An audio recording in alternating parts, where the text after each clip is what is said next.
trop dur à suivre.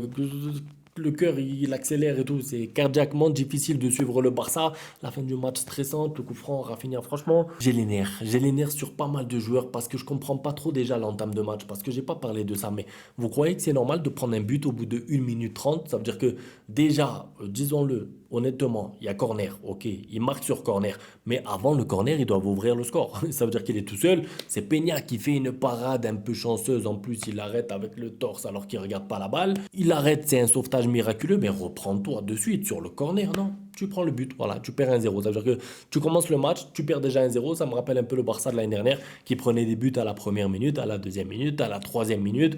C'est grave parce qu'en fait, justement, normalement, tu es censé avoir un message de véhiculer dans le vestiaire, c'est-à-dire ne pas faire la même erreur que contre Las Palmas, faire une grosse entame de match. Moi, je m'étais même dit, je suis un fou, moi, je m'étais même dit, si le Barça mène 2 ou 3-0 à la mi-temps, je sais, vous allez me dire, ah, vous vous moquez de moi, mais je m'étais dit, si le Barça mène 2 ou 3-0 à la mi-temps, tu peux sortir Rafinha, tu peux sortir Lamine Yamal, tu peux sortir Pedri. En fait, il n'y a même pas de gestion. Ça veut dire que tu n'as ni de la gestion, ni tu as des points, ni tu as une victoire, ni tu n'as même pas un but, tu n'as rien. Ça veut dire qu'il y a des pauvres là, supporters, ils ont payé leur place, ils vont, j'allais dire au Camp Nou, ils vont au stade du Barça, même pas un but, vous leur avez donné. Même pas un but avec 25 tirs.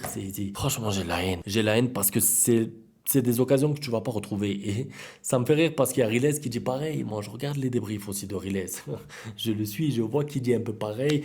Tu n'auras plus cette chance de passer premier parce que maintenant le Barça va.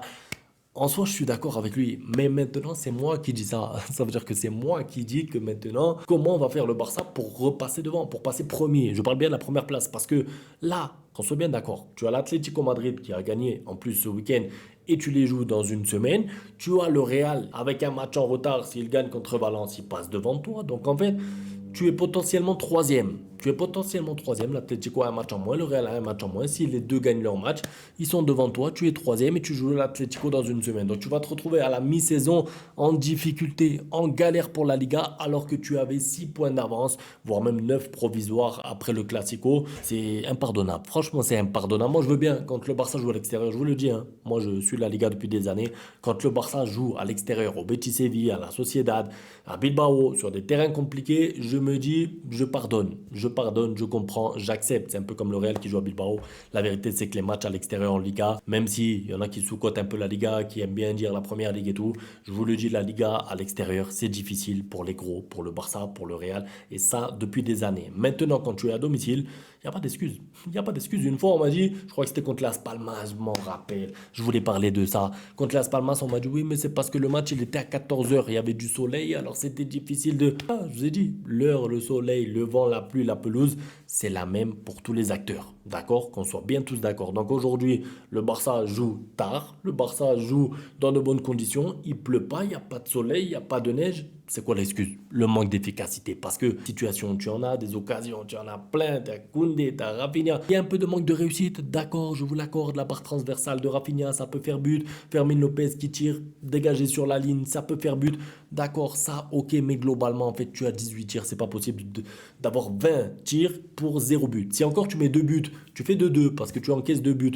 Je te dis, bon, t'as mis 2 buts, mais là, t'as 20 tirs et t'as 0 but, c'est grave. Maintenant, j'ai pas envie de trop m'attarder sur les joueurs de manière individuelle parce que je pourrais parler de tout le monde, mais j'ai envie de parler un petit peu de Dani Olmo parce que je suis déçu, quoi. Je suis déçu, Dani Olmo, parce que c'est quoi ces passes ratées? En fait, si c'est pour faire des matchs comme ça, Dani Olmo, la vérité, je préfère Fermin Lopez. Je vous le dis, parce que, bien sûr, en termes de talent, Dani Olmo est largement meilleur par rapport à Fermin Lopez, il n'y a pas de débat. Mais dans la forme du moment, si c'est pour avoir un Dani Olmo comme ça, contrôle orienté, raté, contrôle orienté, raté, bien sûr, au bout d'un moment, il va y faire un contrôle orienté, ça va être un petit pont, et l'action, elle va être incroyable, et on va dire, oh, Dani Olmo, il est trop fort. Mais sur 10 ballons de Dani Olmo, en fait, il y a trop peu de différence de fait. C'est-à-dire que pour le talent qu'il a, pour ce qu'il peut offrir, c'est pas normal de faire un match comme ça et c'est pas le premier match moyen ou le match raté ces derniers temps. Donc un peu déçu. Après, je vous ai dit, j'ai pas envie de m'attarder de manière individuelle. J'ai l'impression que Lamine Yamal n'était pas à 100%. Est-ce que c'était mieux qu'il sorte parce qu'il avait une petite gêne, une petite blessure?